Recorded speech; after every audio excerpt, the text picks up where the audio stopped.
So, before we get into the nitty gritty, we're going to have Katrina come up for our prayer and scripture.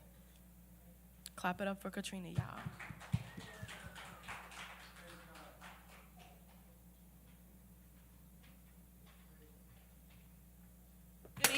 Sorry, switch.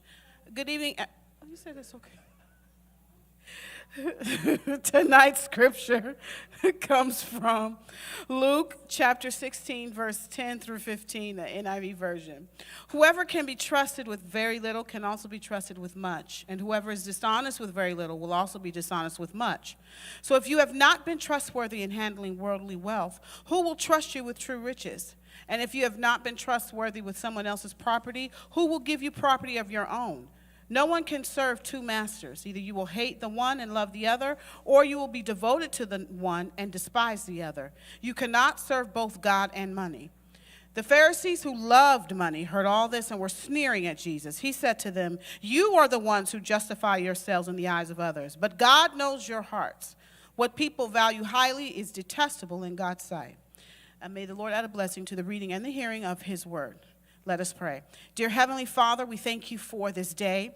God, we thank you for you being the all-knowing, all-powerful, all-being God in all of our lives, God. We thank you for each and every young person that is here tonight, God. We ask that you cover our fearless leader, especially as we go into the election day tomorrow and thereafter, God. We ask that you send your angels to surround him everywhere that he goes, God.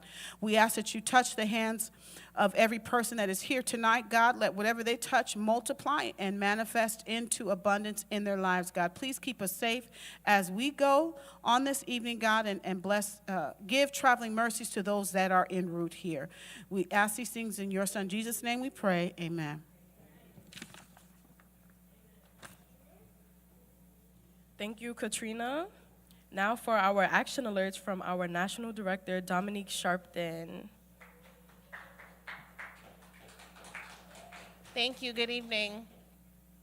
So I would like to share with you this past week some of the action alerts that have been sent out so we can stay in the know of what NAN is doing across the country.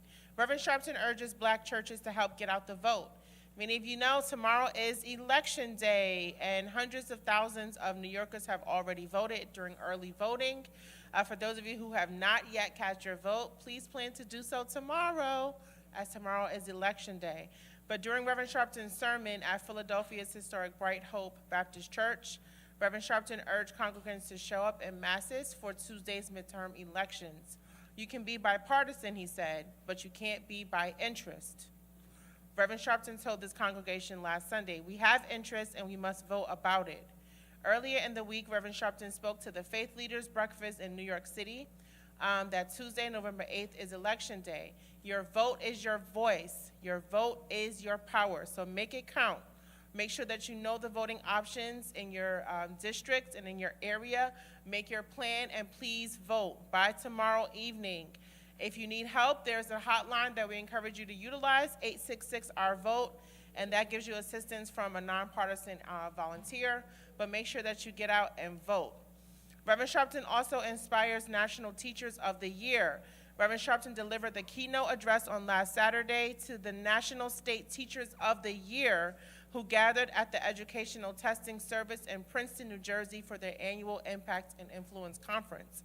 In his speech, Reverend Sharpton encouraged the country's top teachers to meet students where they are and to recognize that everyone has potential for success despite their background.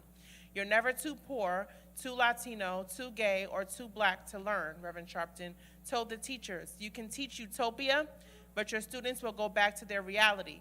Sometimes teachers have to fill a role that you didn't even go to college to learn about, but you fill a hole in a child's life that you may not even know that they have.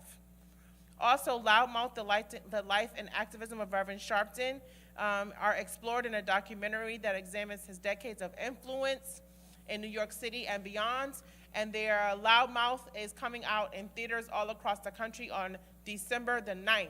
So make sure that you stay tuned. There are going to be 2 or 3 theaters in New York City And you'll have the opportunity to go to the movie theaters and see Reverend Sharpton on a big screen, as Loudmouth is going to premiere December 9th in theaters all across the country.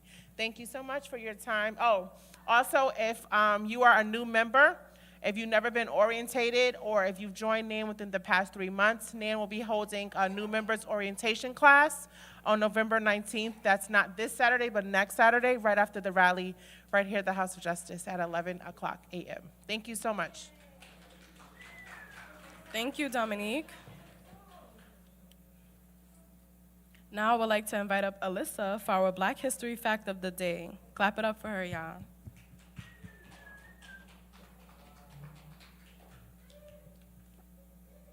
Hey, y'all.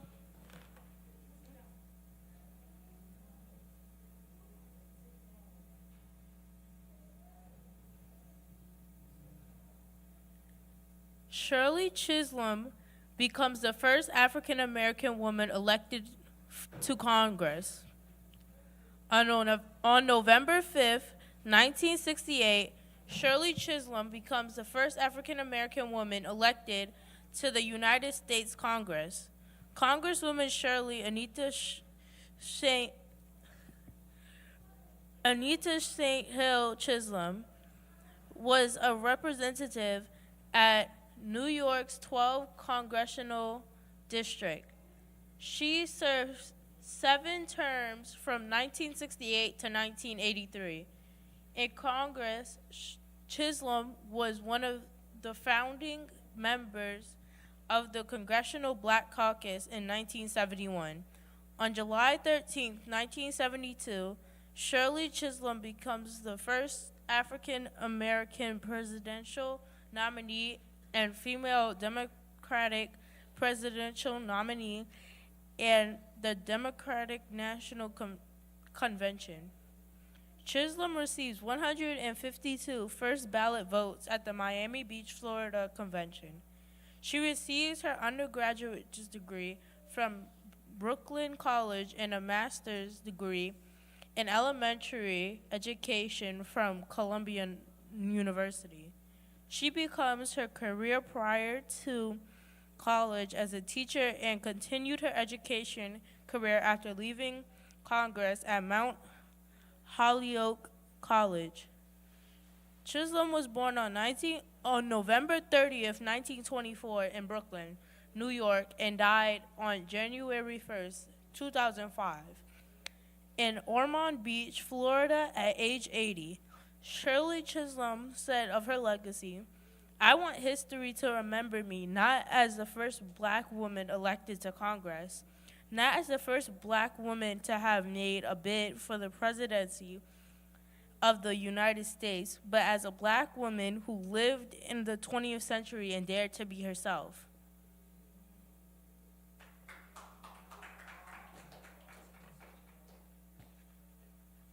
Thank you, Alyssa. Now, I would like to call up Arnold Penix and Daniel for our Arts and Culture segment. Clap it up for them, y'all.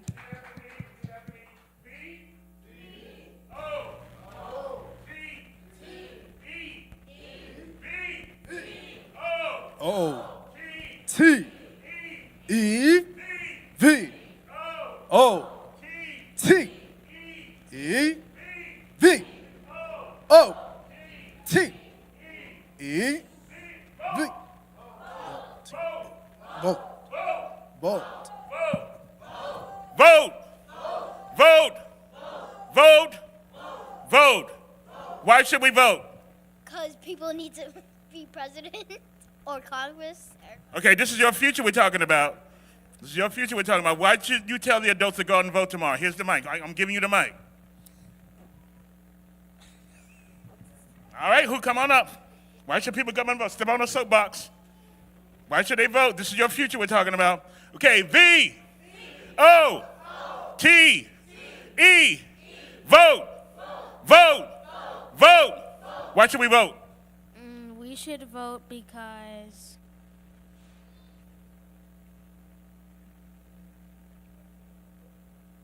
We should vote because. Give a big round of applause. Because. That's an answer. You want to say something else? Okay, thank you. All right, V O T E V O T E. Vote. Vote. Vote. Why should we vote? Because we need more mayors. Because we need more mayors. We need more people to like actually support the black community. Give her a big round of applause. Anybody want to come up? V O T E. Vote. Vote. Vote. Why should we vote? We should vote. We should vote so that we can get more, so we can have somebody to lead us into the future. Give them a big round of applause. Anything you want to say, Daniel? That's the NAN Arts and Culture Report, Artivism. Yes, yes, yes. As we know, the midterm elections are on their way, so we have to pay homage to those who came up in the struggle when there was a time when African-American votes were not counted because they were disallowed. So we have to understand as a people the evolution of American history. And the video that was played last week may not have heard or had the audio hearable very much so, but I want y'all to listen to some of the names that are mentioned in the audio. I'd like for the audio to go ahead and double-click on it. If we could double-click the audio. Is that the computer right there? All right, cool. Yes, because Shirley Chisholm, I heard a lot about this evening from a refined young person here at the House of Justice. Thank you so much for mentioning that information about Shirley Chisholm. I believe it was you, young lady. Shirley Chisholm is mentioned in the interesting, I'm going to say, rap medley that you may hear as we prepare to play some of the music that is honoring some of those historic figures that have led the way and paved the way for the civil rights movement. Some of us may be familiar with a lot of the names, and if you're not, try to do your research. I'm not familiar with all of the names. I'm going to do my research. So as a part of the arts and artivism section for this evening, we're going to go ahead and roll some audio. If we could just turn the volume up high, I want to feel the music. I want the audience to feel the Alfred, music. Marcus, Richard, Jesse, Adam, Carla, Gordon, James, Philip, Nat. Showed them not to play with us.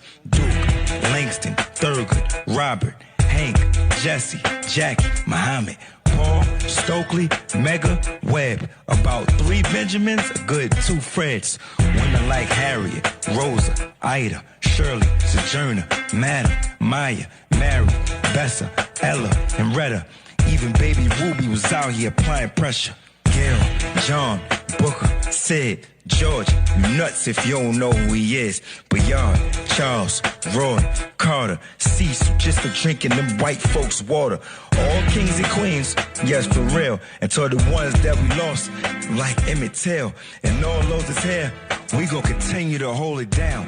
Say it loud, black, and I'm proud. It was Martin, Malcolm, Huey, Alvin, Marcus, Richard, Jesse, Adam, Carla, Gordon, James, Philip, Nat. Showed them not to play with us. Duke, Langston, Thurgood, Robert, Hank, Jesse, Jackie, Muhammad, Paul, Stokely, Mega, Webb. About 3 Benjamins, a good 2 Freds. Women like Harriet, Rosa, Ida, Shirley, Sojourner, Madam, Maya, Mary, Bessa, Ella, and Retta. Even baby Ruby was out here applying pressure. Gail, John, Booker, Sid, George, you nuts if you don't know who he is. Bayard, Charles, Roy, Carter, Cecil, just for drinking them white folks' water. All kings and queens, yes, for real. And to the ones that we lost, like Emmett Till, and all those is here, we gon' continue to hold it down. Say it loud, black, and I'm proud. All right, so we can end there. So thank you, Nan. Giselle, Mike, back to you. Thank you, Daniel. That was a nice song. Now, I would like to call up Kaylee for our membership and text alerts. Clap it up for her, y'all.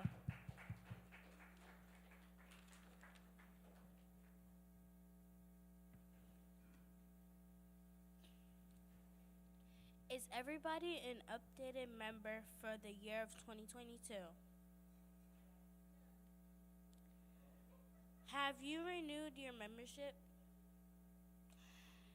If not, this applies to you as well as those who are not members. the best way to stay informed and the action is to become a member of NAN. Stay informed about NAN events close to where you live. Text justice followed by your state to 59769. Again, to 59769.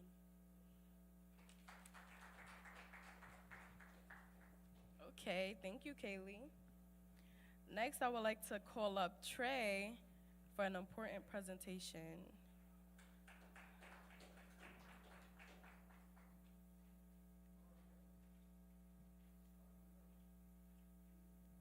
Thank you. All righty. So, good evening, everybody.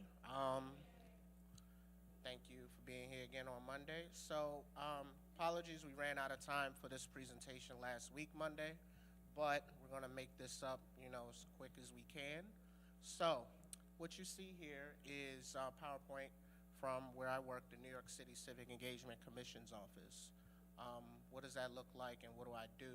So I'm the participatory budgeting coordinator for the Borough of Manhattan. Anybody in here familiar with the term participatory budgeting? By a show of hands? All right, this is good. This is why we're having this. So where does participatory budgeting come from? This idea, JT, if you could hit that, this idea came from Brazil. It started in the 80s. You can hit the next one. Yeah, right there is good. So, New York City Civic Engagement Commission. These are the areas of focus that we operate in. As you can see, that's good. Thank you. Participatory budgeting, also known as the people's money. That's currently where we are. It launched citywide this year in September, and it's running up until this Sunday, the 13th Idea Generation Sessions. Also, Democracy NYC, post-site language assistance, and community partnerships in education. Next slide. Next slide again. And one more. So yes, started in Brazil in the 80s. So participatory budgeting, what it is it's a process, it's a democratic process where we, the people, the residents, get to decide how to spend a portion of the budget, New York City budget, with public dollars. So this has been implemented, in thousands of municipalities all across the world. It's not new to the United States. Some other cities in the U.S., including Boston, Chicago, L.A., Greensboro, North Carolina, had participated in this process. But New York City, we brought this here. And, this process helps actually with deciding budgets on housing authorities, schools, institutions, things of that nature. You can hit the next slide. Keep tabbing. All right, so there's different types of participatory budgeting. So depending on where you are from, anybody from the Bronx or Washington Heights? Okay, how about Brooklyn? All right, so some Brooklynites, this might be familiar to you. You can go ahead and hit, yeah, you can keep going until the last one, right there. So, depending on where you live, your city council member has probably enrolled you in this process before. So essentially what the city council members have done, because this came here to New York City in 2011. It started with 4 city council members. Current New York City Public Advocate Jamani Williams, current New York City Comptroller Brad Lander, former City Council Chief Speaker Melissa Mark Viverito, and former council member Eric Ulrich. So those 4 back in 2011 had this idea of participatory budgeting that they saw worked in Brazil and other parts of the country and the world, and said, we can bring this here to New York City. It would be great for our residents to engage in how we could spend dollars that the government decides on. So rather us voting on an elected official, that elected official turns around and makes the decisions on what to spend. This gives us the power to directly say, okay, we want to participate and we want to vote and decide where the money goes on this. So there's a couple discrepancies. With the city council process, these are your brick and mortar projects. So things like, we need a new STEM lab, or we need a new repairs for the school, PS, 80, or, different projects like that, things that require building permits, those are capital projects. So these project ideas, your city council member, currently our city council member here in Harlem, we are not enrolled in this process. She has opted not to enroll us in that, but that's a different conversation for a different day. So with the capital project, these projects must be at least $50,000, and they last for a minimum of 5 years. With our process, this will be vetted. There's no minimum amount, so you guys can come up, or residents can come up with this, any kind of way, and it will be funded and implemented within a year. JT, hitting the next. Keep going. To the end. Right there. All right, so as I mentioned, the city council members, decide to get this funding through discretionary funds. Have you guys heard of discretionary funds? So good. Our process at the Civic Engagement is funded through the mayor. The mayor has decided to put up $5 million for us as New Yorkers to decide on how to spend that. And the cool thing about this, when we talk about voting, you, in our process, do not have to be the age of 18. You could be as young as 11. So 11-year-olds will be able to be civically engaged to not only be able to submit an idea, but they can vote on this idea as well. So a lot of times we talk about, yeah, you can clap that up if you want. I think that is great. So a lot of times we talk about involving young people. Young people need to be involved. Young people need to have a voice, this, that, and the third. This is one of those measures that does exactly that. Another cool fact, unlike your regular electoral voting, this participatory voting does not require you to register for a political party, register and pick a candidate. This is not electoral voting. You don't have to register to vote. The only criteria is you have to be a resident within the city of New York, all 5 boroughs, and also regardless of immigration status. So no one's checking for your status, no one's checking your background. You live, work, or go to school in the city of New York, you can enroll in this process. You get the next slide, brother. Before I continue, so when we talk about voting and the importance of that, how did we get here? So for those of you who voted early like myself, there's something that you would see on the back of the ballot initiatives, right? For those of you who haven't voted, when you go and vote tomorrow, the same thing will happen. So back in 2018, this New York City Civic Engagement Commission was created because us as New Yorkers voted on this at the back of the ballot. This is something that we wanted here. We wanted, to have a voice with our budget, how to spend money, how the city, regulate. We wanted to have a little bit of control of that. So in 2018, the New York City Civic Engagement Commission was created through a ballot initiative. And thus, one of our tasks that we were chartered was to run and facilitate participatory budgeting. So, to give you an example of some ideas, what that is, let's say you wanted to build a STEM lab or something. This would be a form of, you can hit it, a capital project. So a project like this will go to your city council member. Every city council member has discretionary funds at their disposal. And that can be submitted to them to where you, as the people, as a community, as residents, can go and say, hey, we think that this could be an idea that's useful for our community, and various things. You get the next one. So, a project like this, this has come up quite a bit. Do you guys think this will be capital or expense? Hit it. Wrong. Expense. This does not require building. This does not require permits. It just requires funding. We, as residents, can demand this or ask for this, and you can vote on this and propose this in this process. You can hit the next. Same thing, capital or expense? Capital? Very good. Hit it. Good job. All right, you can hit it. One more example. All right. Very good. All right, so here we are. So back in September, we started this process called the People's Money. It's the first time ever in our city's history that we are launching this, and it's a pilot year. $5 million is not enough to solve our problems, nowhere near enough. But in a pilot year, there are things that need to be tested, what works, what doesn't work. The mayor has decided to put up $5 million, and depending on what participation looks like and, outreach and all of that, the commitments are looking good to up this number significantly. So, as I mentioned, ages 11 and older are eligible to vote in this process, and the People's Monday is built on the foundation laid by the Civic Engagement Commission's 2021 local process. And also, with this $5 million, there was certain allocation for 33 neighborhoods that were hardest impacted by COVID-19. They were identified by the Task Force of Racial Equality and Inclusion. JT, you can hit next.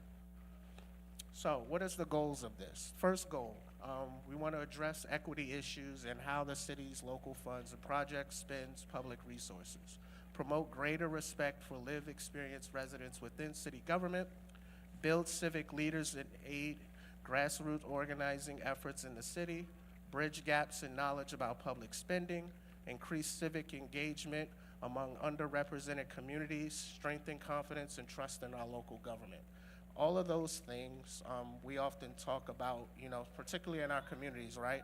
There's low engagement, low turnout. We don't feel like there's a lot that goes into what we're doing when we do express our vote.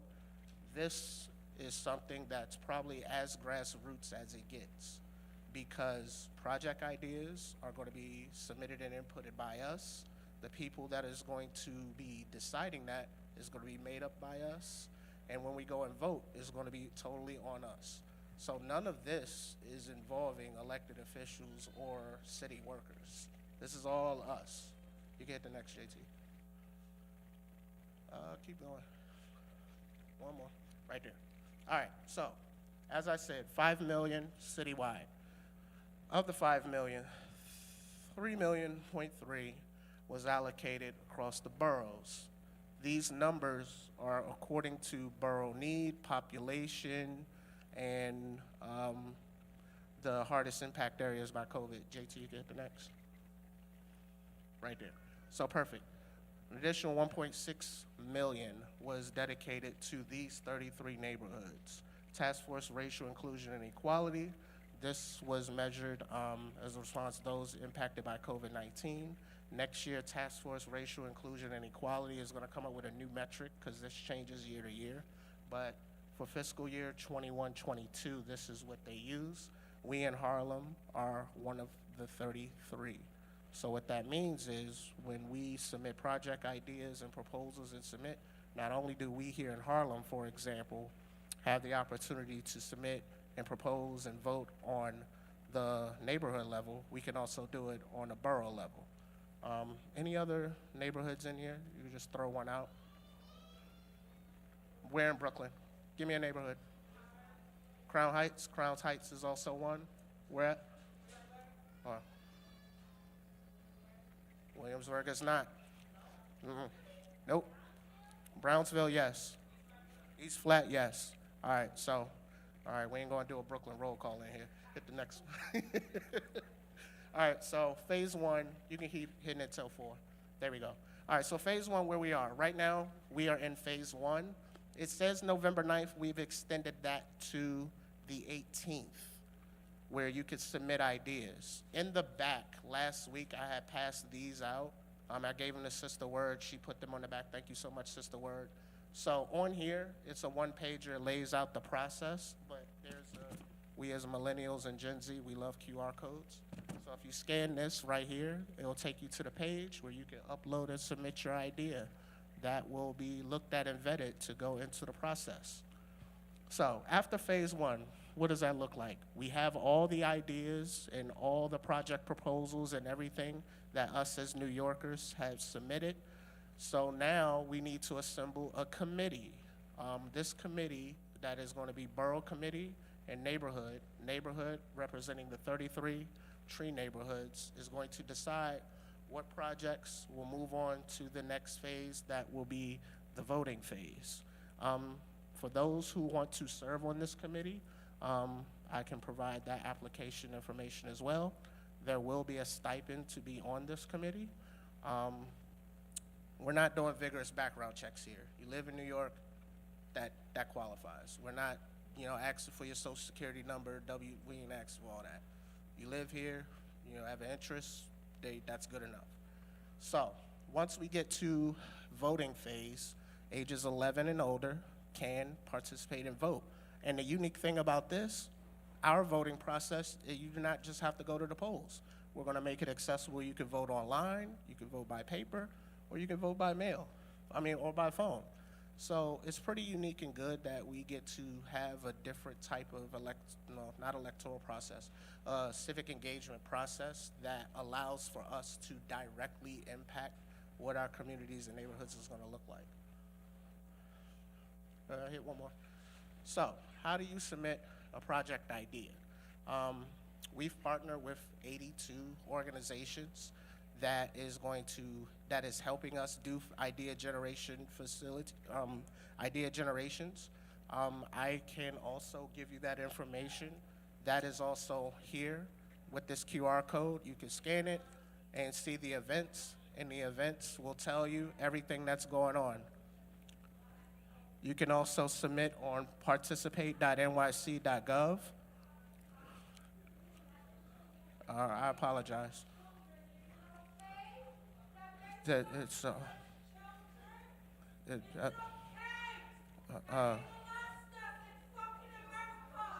I'm sorry. I don't know what's going on here. How we come through to save they ass. Hi. But I don't act drunk tonight. No, because I'm not high. I'm going to stay low. Hello. We want to hear you. Is it okay that they will let the fucking children? They're here. The children are here listening? They don't need to hear that. Oh, but they need to hear that mama came back for her gat and screamed like rat. Oh, bring it down. Oh, would you like to know? Of course. Would you like for me to bring it down? You're scaring the children. I'm not even sure that you have a chance.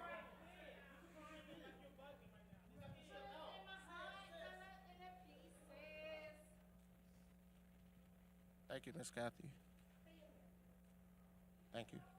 You back on? Apologize for that. Everybody with us?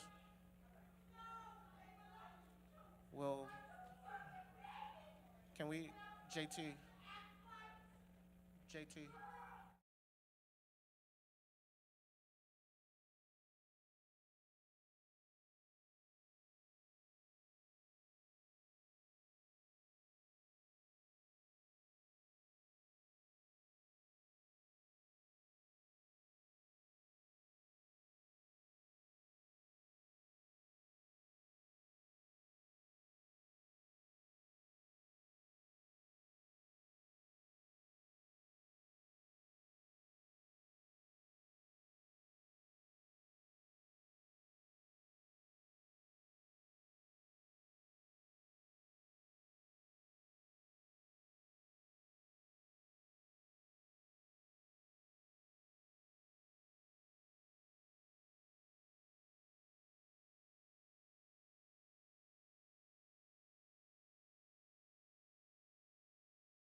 Thumbs up when we're good. All right, so we just had a partial interruption. I apologize for that. I don't, you know, unexpected, but, you know, prayers to everybody. As I was mentioning, and you know, so we could submit this stuff online. Next. This is just a photo of one of the idea generation sessions that took place here. In the idea generation sessions, folks learn about budget, the city's budget. We talk about different project ideas, community ideas. Hey, Thomas, give me the mic. So we talk about different project ideas, and then folks come together and, you know, discuss and submit their ideas. JT, next.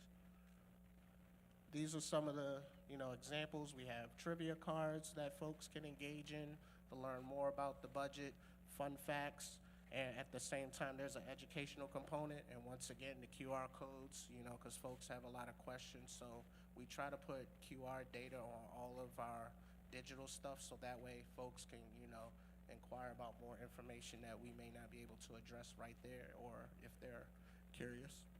The budget allocation poster, that's something, you know, folks can see how our dollars are being spent here in the city. Just to give you an idea of how big our city is in terms of economics, we have a $1.19 billion budget, billion with a B. So if we were our own country, we would be the 12th largest in the world, just this one city. So there's a lot that goes on here. At the next slide. So for example, neighborhood issue. We need to combat the drug problem. She looks familiar. I am not correlating her with the drug problem. Disclaimer. It's just a regular photo. I don't want nobody coming in here accusing us of anything. Organize, occupy the corner events in our neighborhood. That could be a project idea. There are not enough activities in parks for our kids. Some would agree. We need additional programming based on physical activities in our parks. That could be another project idea. To go a little deeper, seniors, because there's a lot of seniors in here. So, another project idea that doesn't require brick and mortar. I'm kind of throwing this stuff out there. We can set up, you know, transportation to and from doctor's appointments or house visits. That doesn't require a building. That just requires funding allocation to provide those services for those who may be homebound. JT. So yeah, some of the people who participated. JT, one more. Again. All right, so it says November 9th, but you have until the 18th to submit ideas. The last idea generation session will be on the 13th, but you have until the 18th by 11:59 p.m. to submit your ideas on the website. And that is my presentation. So is there any I know you guys may have some questions. This is, when you talk about money and budget, there's a lot and all of that, but I'd be happy to answer some questions. How you want to do this? You guys want to come up, or, yeah, come on up. Yes, ma'am. I want to ask, how are we going to solve this problem with all these money problems and plus the drug use in our neighborhoods? That's the question that I have. So good question. We can solve it by coming to the table. We want ideas like you, well, folks like yourself. You're 11, right? How old is? Oh, perfect. You are now eligible.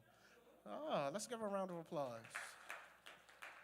So, you now have a seat at the table, which means what you say now, well, you've had value before, but now it counts.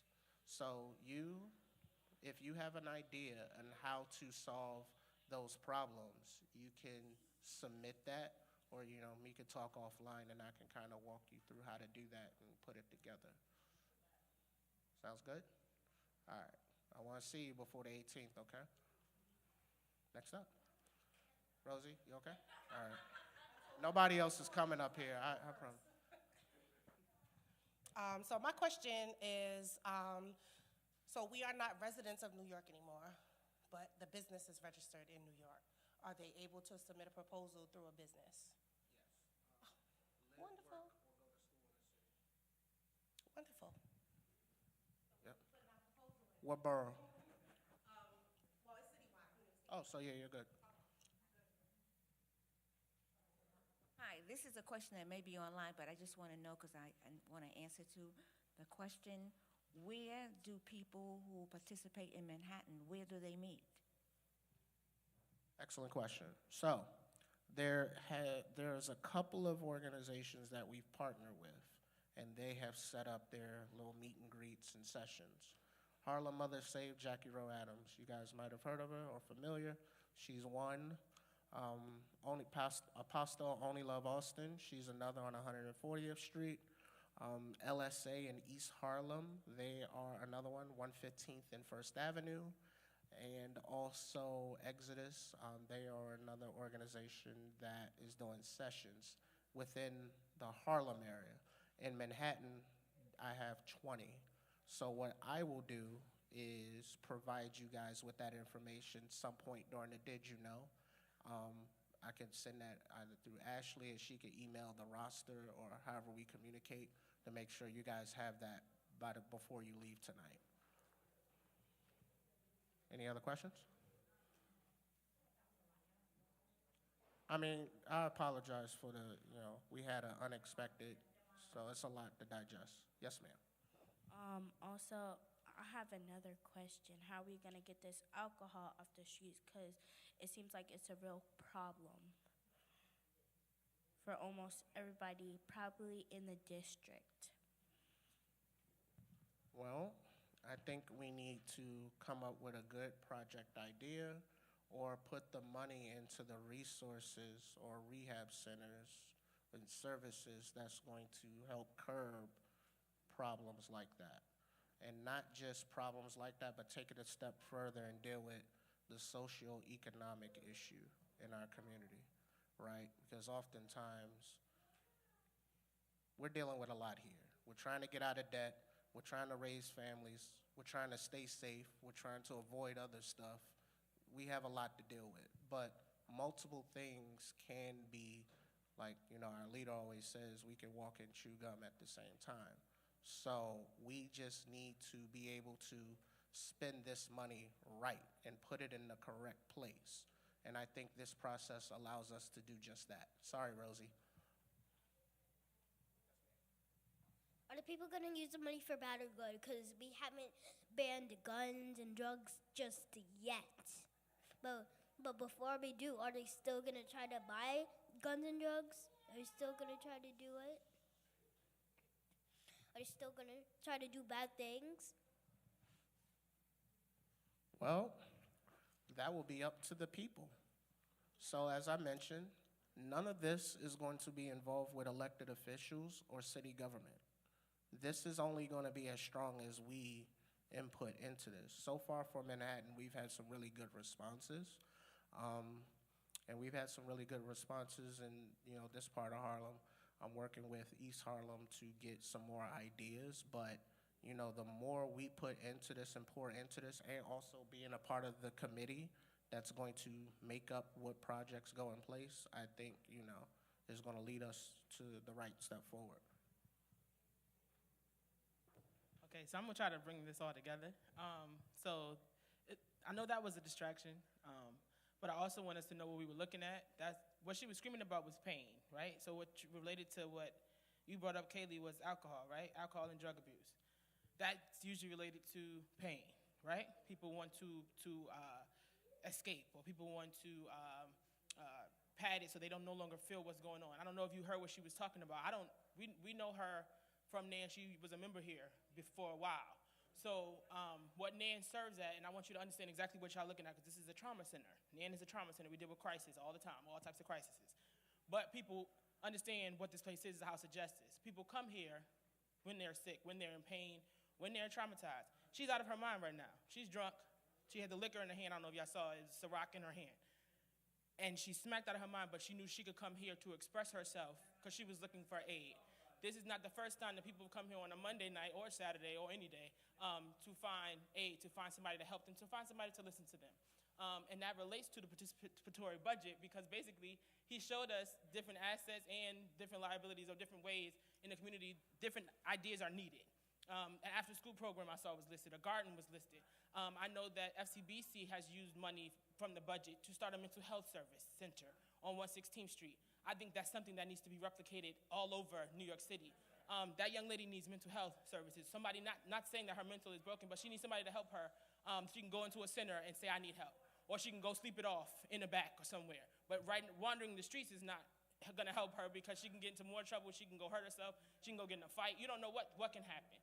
So I think that we should use what we see in the community and not just judge them. She needs help. So she can stand there right now in front of Nan until she gets that off of her. But at the end of the day, we need people to help our community. And what Trey has provided is a resource and a way that we can help our community by working with New York City. They provided this to create things to help our community. So I think, Kaylee, what you said, we need to tie that in with Emerald and create the idea, solid idea. She's 11 years old. She can get paid for that idea and make something happen in our community around. I think all of us have different ideas. Huddle was an idea. So we can do more around different things in our community to help that. But directly to what you said, there's pain here. And we need to help figure out how to help our people who are in pain. Like you said, the socioeconomic class is definitely correlated to that because there's nobody giving us the services that we need. So thank you to the mayor for that $5 million, but we need to make sure, like you said, little Rosie, that it goes to the right things instead of the wrong things, and that the people that get the money don't use it to pad their pockets and actually pad the community. Yes, all of the above. Well, if there's no more questions, I will get to work on making sure you guys get, some other information regarding this. If you want to be on the committee, if you have any other pressing questions, I'll be here until, the last did, and yeah, stay sharp, stay safe, and thank you for listening. All right?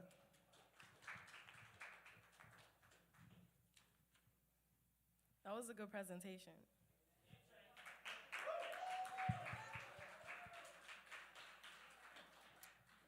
So, despite the events that just happened, I would like to call up people for good news. Anybody got good news? Come up, come up, come up. Come up, come up, come up. Hey, y'all. So, my good news is that tomorrow's my birthday. And also,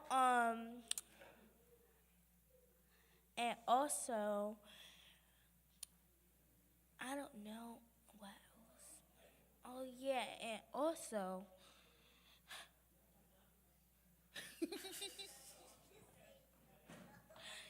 and also for my birthday, we was gonna go out and do something. So I'm looking forward to that. Okay. Tomorrow I have no school, which was kind of expected, but I have no school tomorrow because tomorrow's election day. I don't got no school tomorrow, too. Unfortunately, I have school, but yeah. On Saturday, we went to Six Flags. Yeah.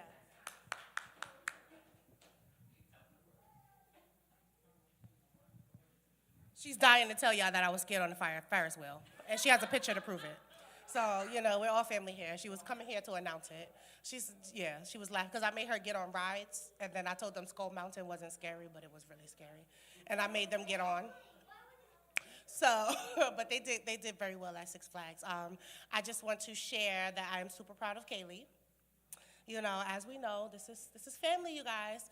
Kaylee has been feeling a certain way. She's had to share her mom for the past 5 years, and it's really, really, really affecting her, and it's starting to affect her a little bit more. And I just want to highlight that and thank you for being brave and strong and sharing your mom, because I know it's not easy. And, we do the best that we can, and, I'm only one person.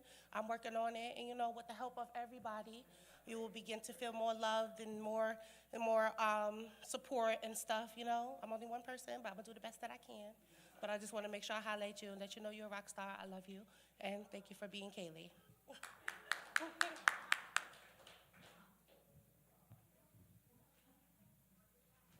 Good evening. Mine's going to be brief. I voted early, so that was That was a plus for me, a plus. Second, I joined the NAN's Women Auxiliary this past week, so I'm very happy about that. Welcome. Yes, I want to say I did my early voting, and I am so thrilled when I think about the fact that really and truly our ancestors went through hell and back to give us the opportunity to have a better luxury in voting than they did. I stopped saying that I'm going to tell people why they should vote. Because I used to hear a lot of young folks say, I don't vote, my vote don't count, and they have a bunch of different excuses. But the excuses, it sounds like a broken record after a time. Why you should vote? Because it affects your housing. Why you should vote? It affects your education. Why you should vote? It affects your streets. So you can stop walking on bumpy, pothole streets.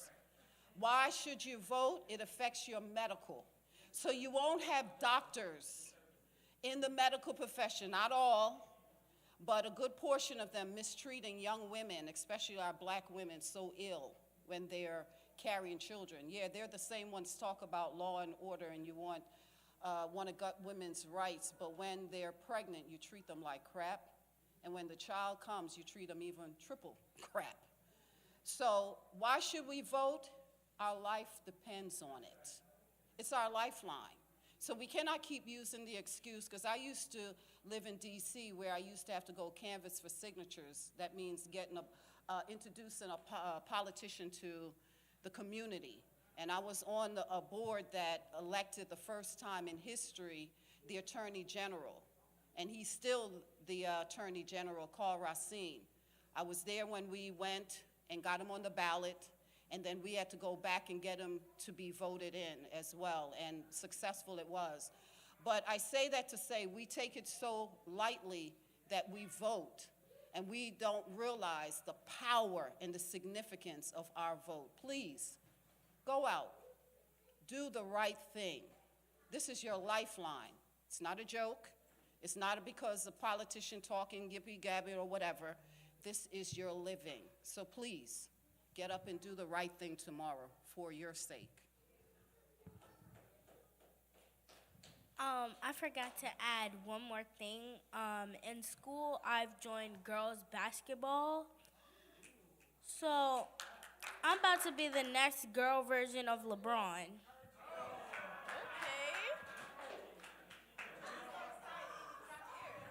My good news is, to the right, Kiki, stand up. Kiki, stand up. Stand up, Kiki. So, for some of y'all know me from Sharpton Entertainment when we started a long time ago. And then Huddle started 9 years ago on December 11th. So Kiki was one of the first people that was here for Huddle, but that was because we were doing Sharpton Entertainment at the time, and we started that in 2008. Kiki was the baddest model, baddest dancer that ever graced our stage. Now, everybody have to clap. Everybody has to clap. She is amazing. She's incredible. She's here with her son today. You can follow her on Instagram. She has some of the best dance classes in, to me, the nation. She could do anything you could think of, she could do. So I just wanted to salute you for coming back, never forgetting where you started. She's humble, but like I said, if you follow her on Instagram, you'll see who she is. She humbly came in and sat on the side with her son, and we all love Kiki. If you know Kiki, you love Kiki. She's incredibly talented, and if you want to do dance classes, I would check her out, send your kids to her. She is the baddest to me in the land. So just wanted to clap you up, Kiki. Kiki's in the building. She's one of Harlem's finest, and she's one of Sharpton Entertainment's finest to ever do it. Last good news. Hi, God bless you. I'm so glad we're here together. My good news is I'm a poll worker, so I'll be working tomorrow starting at 5 o'clock a.m., and the poll site opens 6 a.m. to 9 p.m. So anyone who has not yet voted, please go to your qualified poll site and vote for democracy and any other services that you believe you're entitled to, and support the politician that will do their best to provide the services that we are entitled to in a democracy. Thank you. Good day. Thank you, Sister Word. Okay. Okay, yeah, one more thing, sorry. So when I went to watch Rev and do his award show that he just did, I was able to see Miss Cheryl Wills. She is amazing. I love her. She's I'm her in my head. So I just, gave her one of my books, and I was like, hey, would you like to do a story on what we're doing? Because, in my book, we talk about legislation, we talk about mental health, we talk about, where we are now. And she brought up a great point, and I would like to share. Sorry, I got to get it together.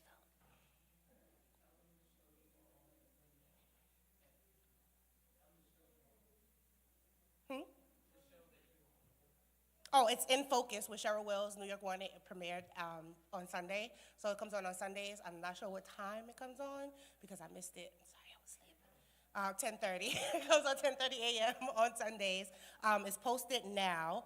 And I cannot find what I wanted to read. But I just want everybody to go and check out that interview because we are talking about voting. And we're talking about making sure that we flip the ballot and we vote for the things that we need. And one of those things that we need is a special office to review police brutality cases and other community violence cases. So we need you guys to vote, vote, vote. Make sure that you flip the ballot, look down the thing, and look for the racial justice, and make sure that you vote on it because we have things like the federal government that investigates, I don't know what they investigate, but they don't send down indictments. We have the grand jury, they investigate, they don't send down indictments. The only people that were identified as the people who said anything was wrong in my father's case was the CCRB. So we need more offices like that to investigate our issues and to be in our communities. So this is why we need you guys to vote. Racial justice, a special program. All of our elected officials need to get on board. If they're not on board, we gotta cast them out. And we got to make sure the right people are in the right seats. So that's what I wanted to share. Go check out the interview. It gives you all of the details. And the other ladies that were on the show that for that day had definitely laid it out very well. And we didn't get the federal Eric Garner bill because we don't have an office like this. So we need more people to push our federal legislation, which is the Eric Garner anti-chokehold bill, on a federal level so that it would be a federal crime and not just a state crime. So vote, vote, vote, go out there and vote. And I don't live in New York anymore, unfortunately, so I can't participate.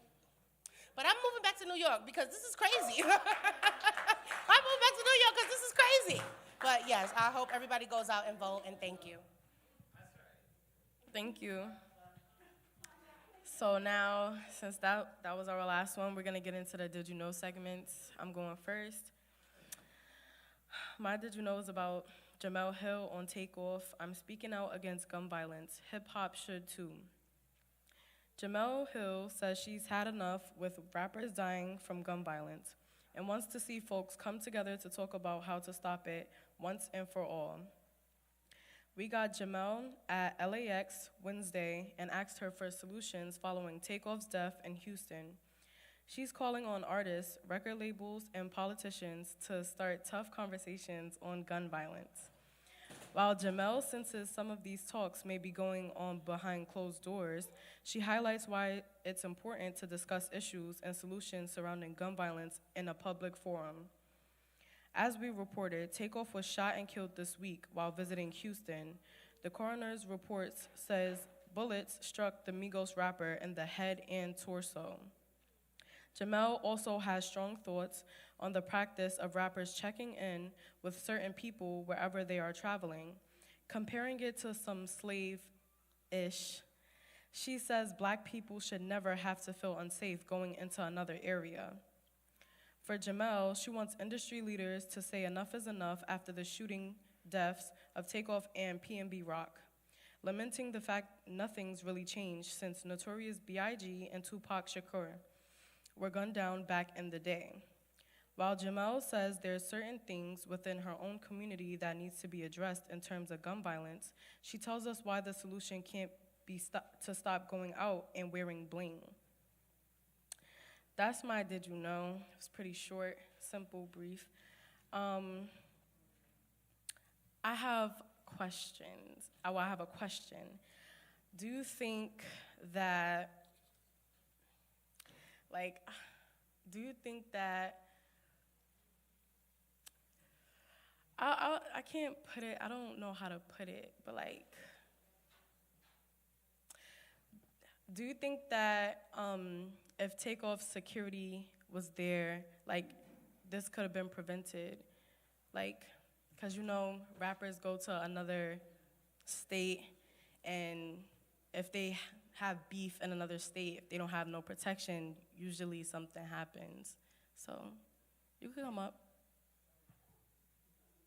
Is this even a question? Yes.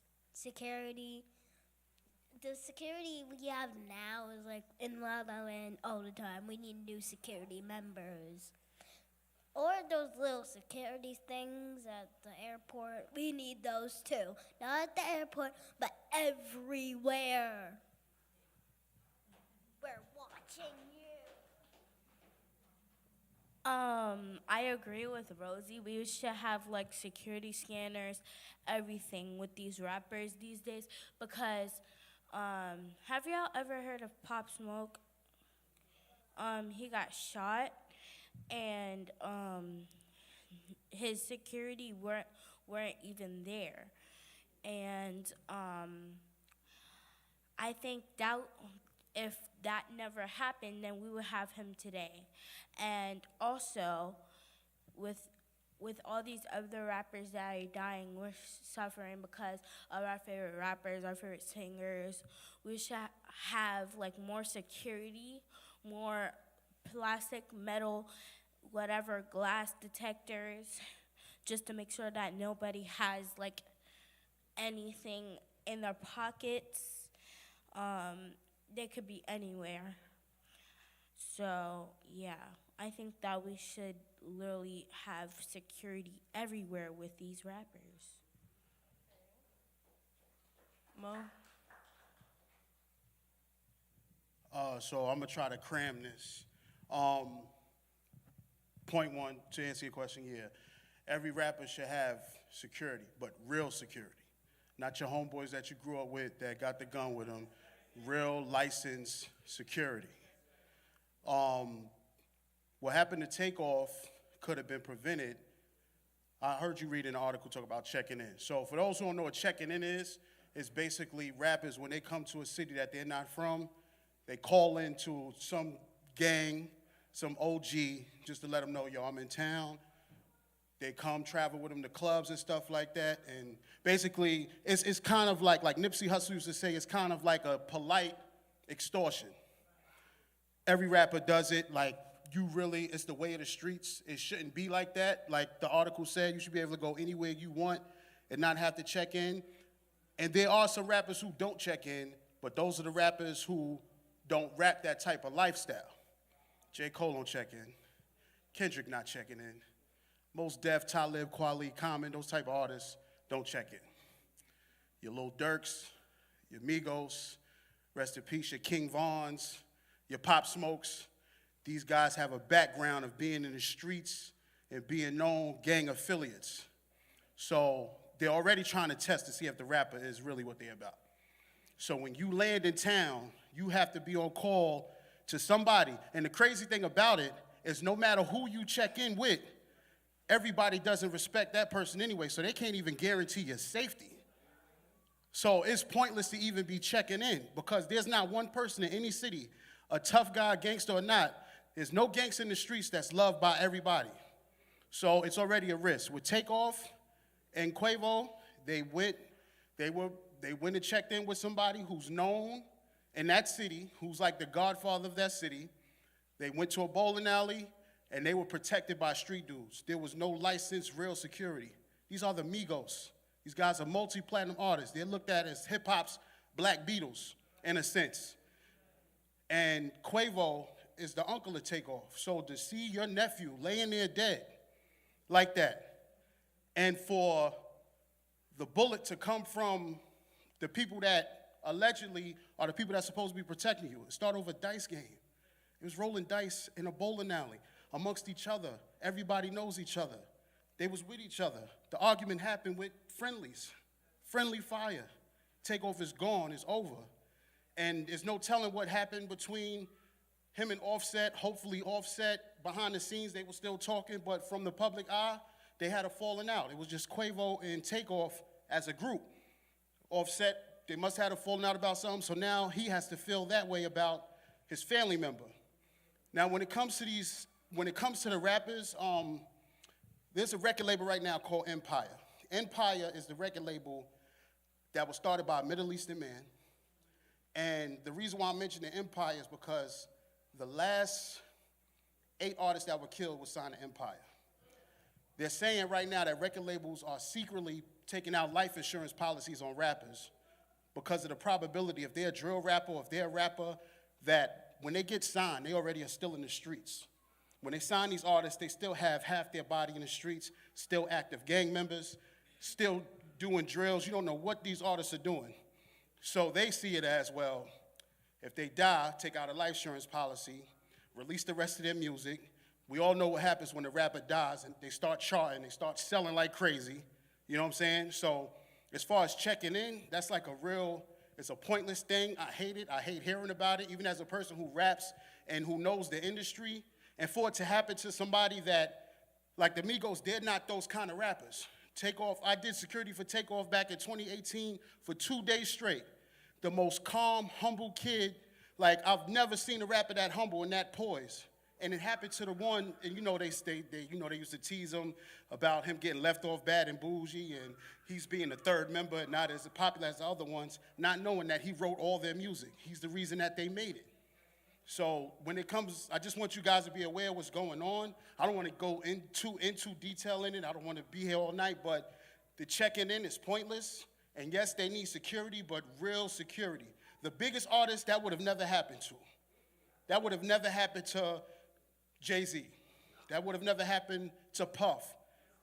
Because they would never leave their lives and their livelihood in the hands of an entourage of people who are probably convicted felons that can't even legally have weapons. You're being protected by people from the streets. There's no guarantee. It's crazy. So to finish it off, yes, every rap artist has licensed security. It should be provided by the labels. But 9 times out of 10, you have to come out of your pocket. A lot of these rap artists are not as wealthy as you may think, so they can't afford that every day, day in, day out security like 50 Cent used to have when he first came out, when he had off-duty police officers and stuff. So it's something that needs to be discussed. We need to really get involved with the record labels, and because they don't care. They'll just go sign somebody right after, a carbon copy. So yeah, that's how that goes. I try my best to sit down and not give my opinion. But the more I sat there, and it's what's been in my heart for a long time, it's so sad that a lot of these young rappers are getting killed and missing out on their future. But when I think about and when I listen to the music and the lyrics that they spit out nowadays, it is so, I'm gonna keep it real, it's demonic. It's full of such anger, such hate. I will never take away from the new way of rapping or dissing anybody. I'm proud of the guys when they try to bring themselves up to a different level. But if you constantly tell somebody, kill a nigga, that after a while subliminally plays in their minds. And all I see with this young generation is a lot of hypeness. They angry. I remember when rap started back in the day, in the 80s, when I was in school. We say the 80s because the 70s was, we had the disco, we had the workout music that people were partying, jamming. When rap music came out, they talked about issues that are going on. They weren't telling you to kill somebody, shoot another person, dead this person. When you perpetrate those words, it gets into the mind, the psychic of our youth. So when they see someone taking someone's life mean nothing to them. Kill a nigga, kill a this, kill a that. I'm gonna be honest with you, when I hear the new rap music, it makes my heart palpitate. I feel like my chest is gonna jump out of my body compared to the stuff that they're saying. I remember this young man who just got killed. My daughter even said it to me. She said, Mom, you're probably gonna hear about it. What's his name? The one who you just, Uh-huh. Yeah. I didn't know who he was up until his death.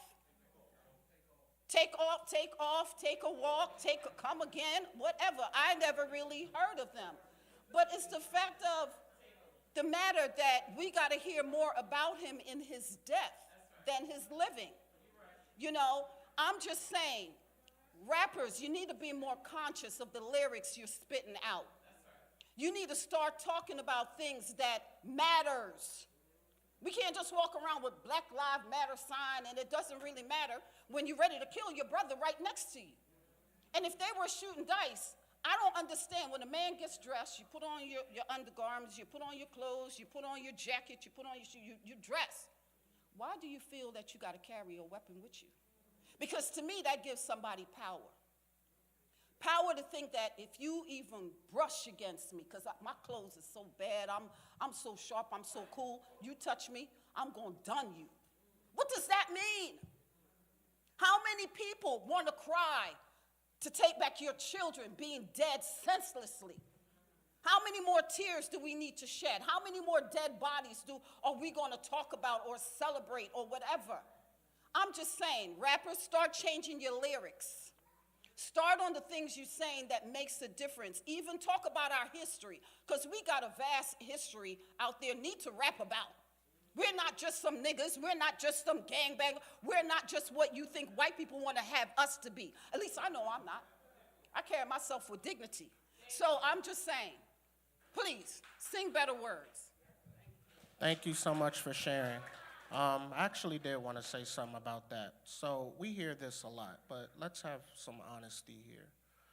Folks who do talk positive, and there are many and some because we all see and hear it, the community don't support them. You'll go and see, them putting out content. They'll have a couple hundred hits, but Kanye and, Kyrie and some of the other stuff, that gets a lot of hits. So at the end of the day, too, we gotta, support what is good and make sure, we continue to push that, because talking about making sure that the bad music, these artists is putting out bad music, that's because we're consuming it. If we aren't consuming that stuff, then they're not gonna put it out.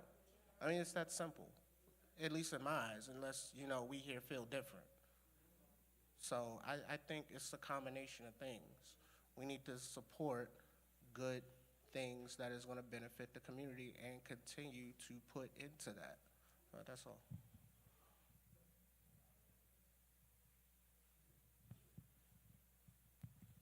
Okay, when I heard about this young rapper being killed, and the cause, to my understanding, was a love of anger.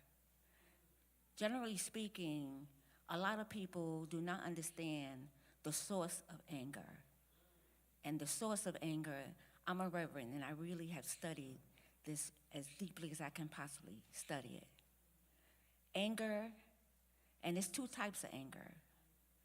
There's good anger, and there's evil anger. The same words that are used in the Bible. And there's a scripture that says, be angry and do not sin. So in my conversation with God, I asked God, what does that really mean? Basically, we have lots of reasons to be angry. A whole lot. I don't even have to name them. But personally, when a person has a one-on-one confrontation with someone, if they do not go to God in that time, Satan's evil anger is going to take over beyond the person's control. So my suggestion, we could hear a lot. Sister, the music is not the main reason for the problem. Your suggestion is well received, but it's not the answer. The answer is when anybody is angry, go to God, and God will redirect the spirit of that person to communicate their anger to the person that they're talking to or directing in a more righteous manner, and it's never violent. I know from my own experience. the wording changes, but the person that another person wants to check, when the person goes to God, the person still can communicate with that person at a level letting that person, I don't like what you just said to me in the way you just said it, but it never gets violent. God has really made it really clear that any improvements we want to make in our lifetime, God, the one and only God who is good forever and loving us forever, is our source. So another scripture I'm going to share with y'all, because this is something that has really been misconstrued, like by a lot of ministers. This is what it says: resist Satan and Satan will flee. That is not correct. The correct is submit to God, resist Satan, and Satan will flee. So we got to keep it real. God is the source. Not many people want to be into God, but we need God. God is our creator, and that's the real deal. Thank you. Last person.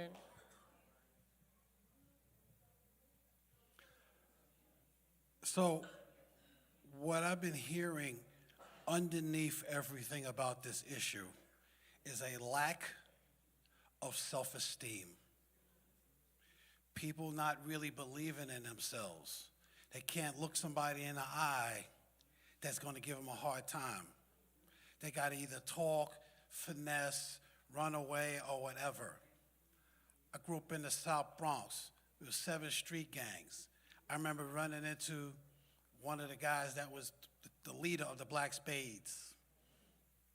And I remember looking him in the eye. I remember one of his best friends tried to pick a fight with me. I let him fight me. I actually won the fight, but nobody knew that. Yeah. His name was, what's his name? Pratt. I forget his first name. And we was fighting out in the street. I grabbed him by the neck. Everybody was kicking me, and then the dean, 8th grade, the dean pulled us in the basement. And I punched him a whole bunch of times, and he had nothing but respect. He liked me for the rest of his life after that, because I wasn't trying to hear it, because I'm one of those people, my self-esteem is through the roof, and I ain't gonna start no fights, but if I have to, I will finish them. But that's because of my belief in myself. I know who I am, I know why I'm here, my purpose in life. So if somebody could laugh at me or look at me funny and be like, oh, what's wrong with you? Ha, ha, ha. I'm like, keep laughing, go ahead, watch. And so I was just on the subway the other day, and this brother, little Spanish cat, he's like mad at me because I'm sitting a little too close to him. I'm like, you gonna talk like that to everybody? And then I slid over a little bit, watched him over there, but I'm like, I wasn't scared, because if he tried to do something, I was gonna handle it. And so the reason I'm bringing this up is because if you are unmessable with, nobody's gonna wanna kill you, because they're gonna look at you and be like, let me leave this guy alone, or let me leave this lady alone. So the higher you believe in yourself, the less anybody's gonna mess with you. And that's what I gotta say. Thank you. So for our next Did You Know segment, I would like to call up never mind. How you doing? My name is Hawk from Hawk Entertainment. I came by just earlier to give out free ticket, but I heard you're talking about hip hop, and I grew up in the South Bronx.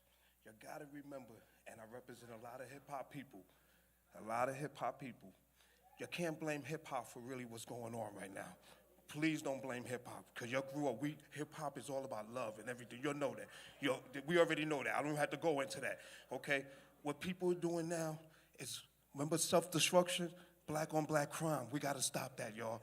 Please, y'all. That's what we gotta stop that. That's all I have to say, y'all. Thank you. So for our next Did You Know segment, I would like to call up Patrice. Clap it up for her, y'all.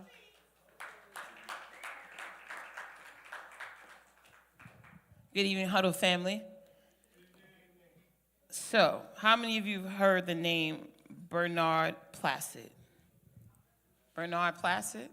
See, that's not enough hands for me. That's why we do Did You Know? Body cam footage released showing deadly police shooting of Bernard Placid in Inglewood. Officials have released body camera footage of the deadly police shooting of a 22-year-old New Jersey man. Investigators say the man's mother called 911 after her son stabbed his stepfather, his grandfather, and her. But as CBS 2's Kristen Sloan reports, the family claims officers used excessive force. In the video, an officer is seen outside the home saying, "Inglewood's police, we have our guns drawn, come out." As CBS 2's Kristen Sloan reports, the chilling footage from body cameras worn by 3 Inglewood police officers show the moments leading up to the shooting death of 22-year-old Bernard Placid inside his home during Labor Day weekend.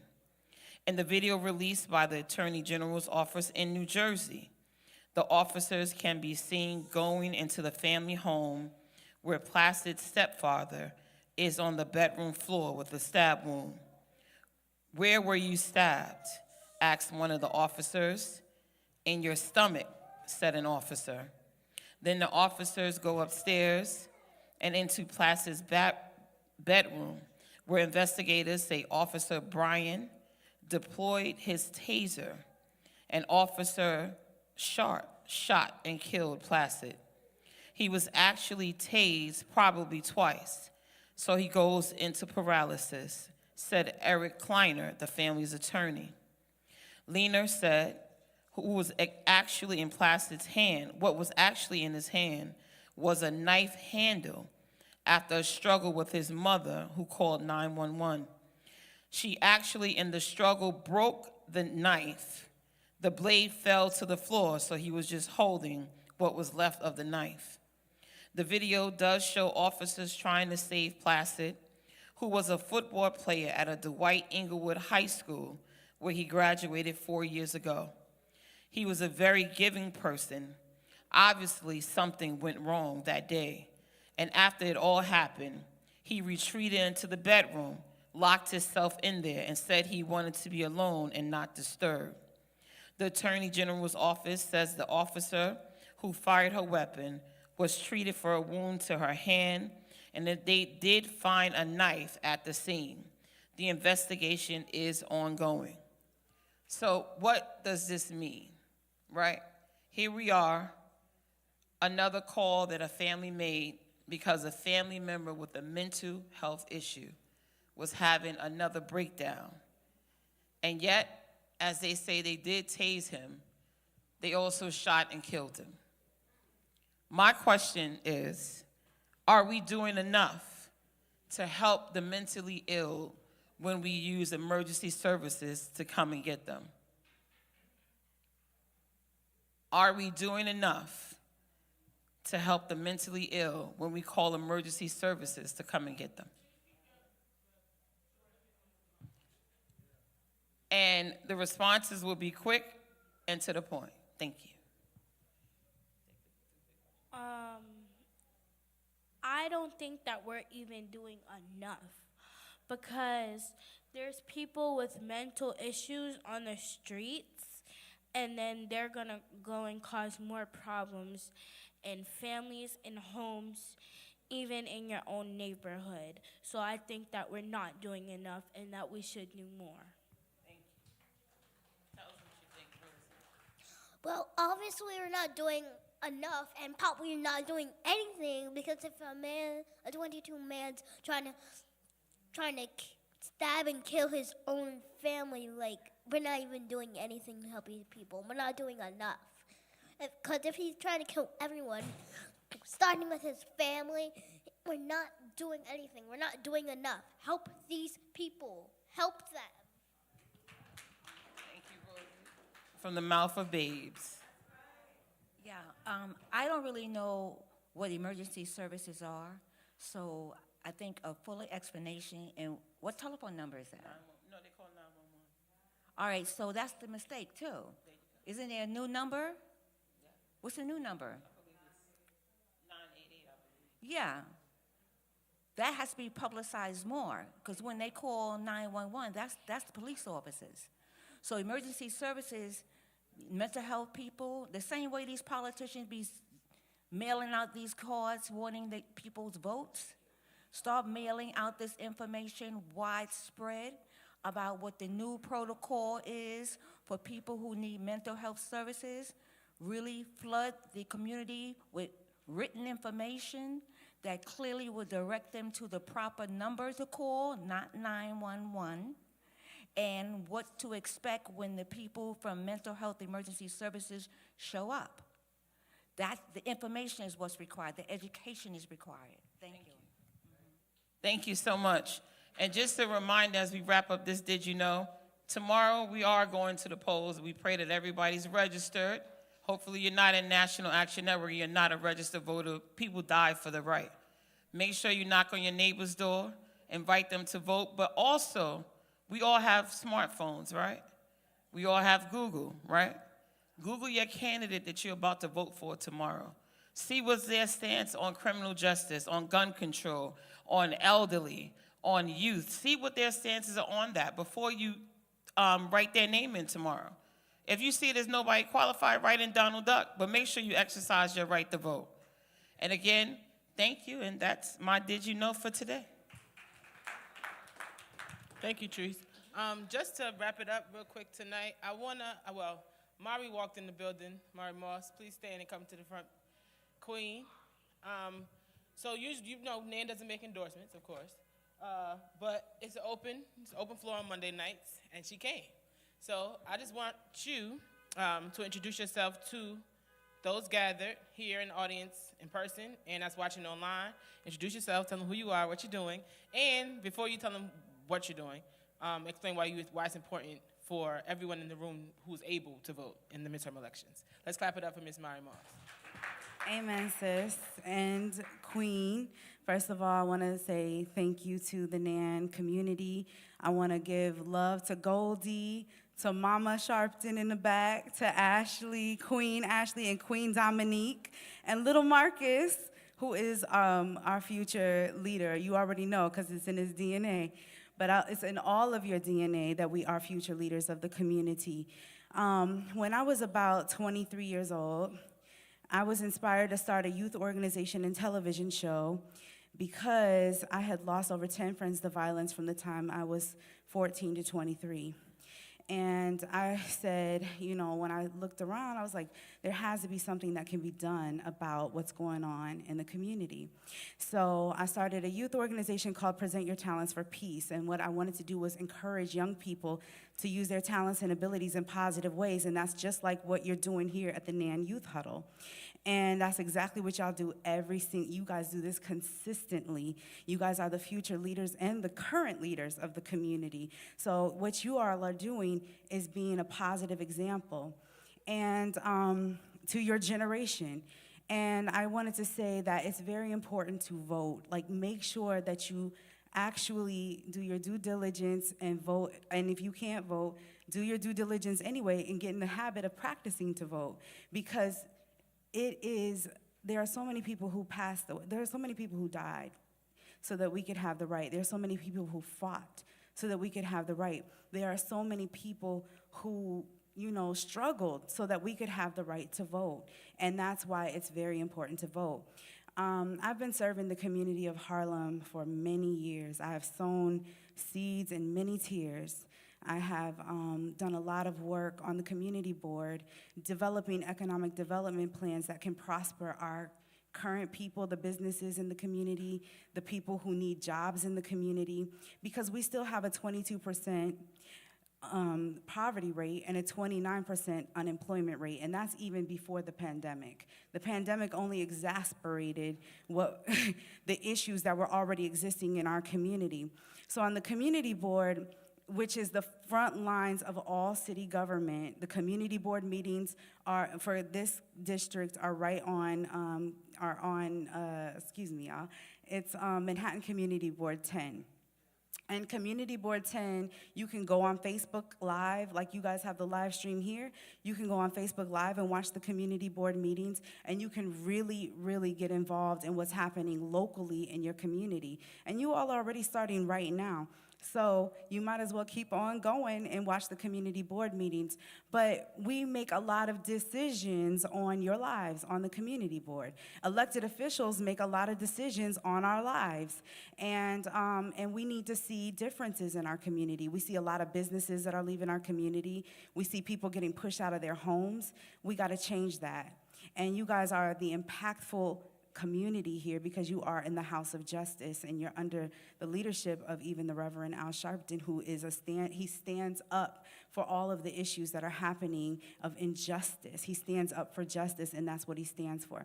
So I am running as a write-in candidate for the 70th Assembly District because I want to see, and we need to see, the changes that are necessary in our community. We want to see a difference being made, and the difference that needs to be made is, first of all, we had domestic violence issues in our community that took away lives that should not have been lost. Just a few weeks ago, we were on the corner across the street, and we walked from here all the way to the Bronx for those who lost their lives to violence within their homes. We also need to stand up again for the people who want to have generational wealth. Some of you want to be future doctors, future lawyers. Some of you want to be future business owners. But there's some things that the current generations can be doing to pass down wealth to you. There's opportunities that you can be getting involved in right now. So we really want to see those changes and the difference that you can make in your community right now and among your peers right now. So that's what I wanted to say. I'm running as a write-in candidate. My name is Mari Moss, M-A-R-I-M-O-S-S is how you spell my name. It's 4 letters in the first name, 4 letters in the last name. I've already been proactively and positively effectuating positive change in the community, and I can keep doing it with your support. And if you have any questions, I'm here to answer them. So please ask.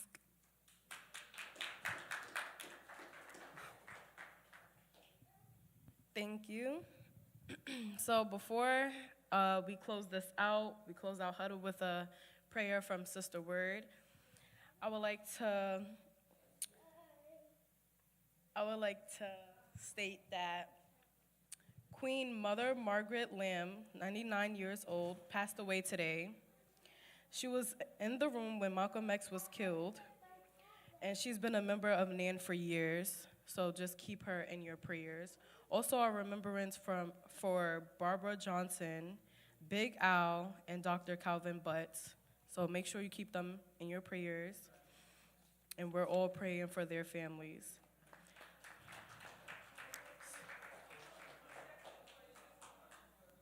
I'm sorry. Hi, so before we close out in prayer, just a couple of housekeeping reminders while Ashley is passing out some candlelights for our fallen. Elections tomorrow. We're going to beat it over your head until you're tired of it. Ballot initiatives and elections. Vote tomorrow if you have not done early voting. We've had a candidate here, Ms. Mari Moss. If you could give her a round of applause for taking the time out her day to come and speak to us. Write-in candidate, this is not an endorsement from National Action Network, but we want you to interact with those who have done the work in the community and who continue to do the work live in person. She's here. So, those of you, 70th Assembly? The 70th Assembly District, so Central Harlem. Central and West Harlem. For those of you, she's a write-in candidate. Also, what I talked about earlier, I'm going to get that printed out and pass that around for those of you who want to partake in that. And that is it. We'll close out in prayer. So for the ending prayer, we're going to ask everyone to come in a circle, hold up your candles. I'm going to lead the closing prayer. Everyone, you can just make a circle. Hold your candles up. We're going to turn off the lights. Everyone that can, make a circle, guys. Make a circle for me. Let's make it one big huddle circle. Kaylee, join over here for me, honey. If everyone just get in the circle, come on, get a little closer, a little closer.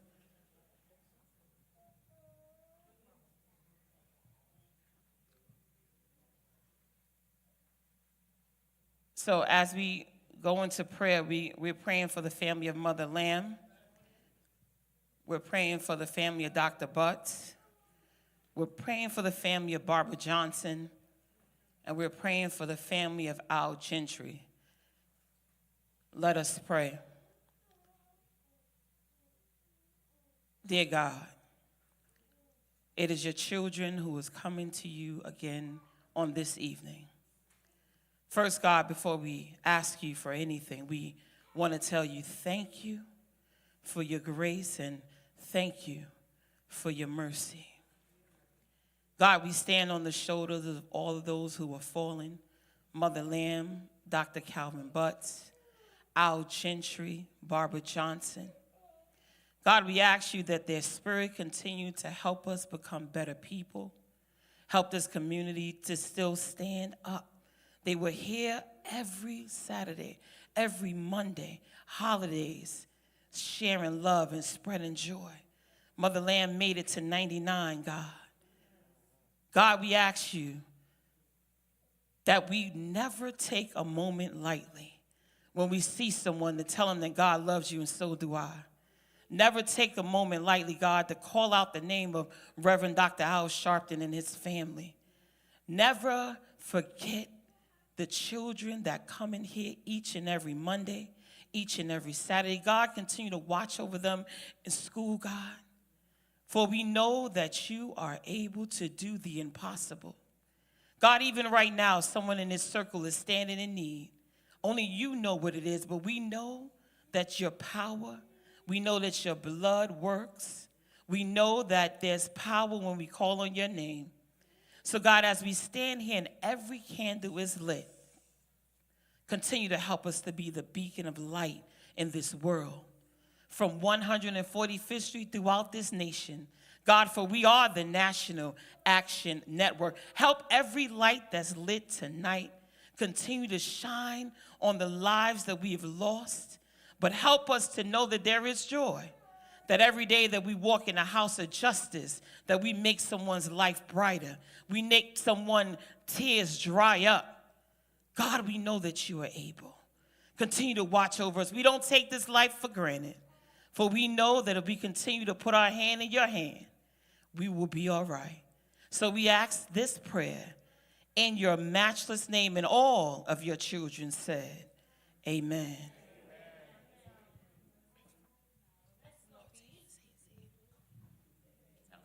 No justice. No peace. No justice. No peace. No justice. No peace. No justice. No peace. What do you want? Justice. What do you want? Justice. What do you want?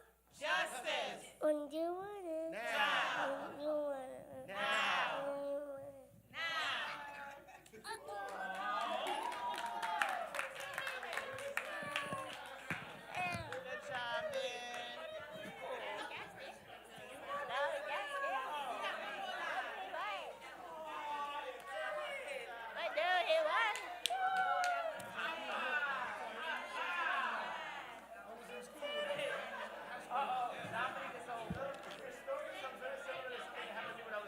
I'm not surprised, y'all. I'm glad. Yeah, this kid was trying me. I smacked him in the face, and I didn't get in trouble for it.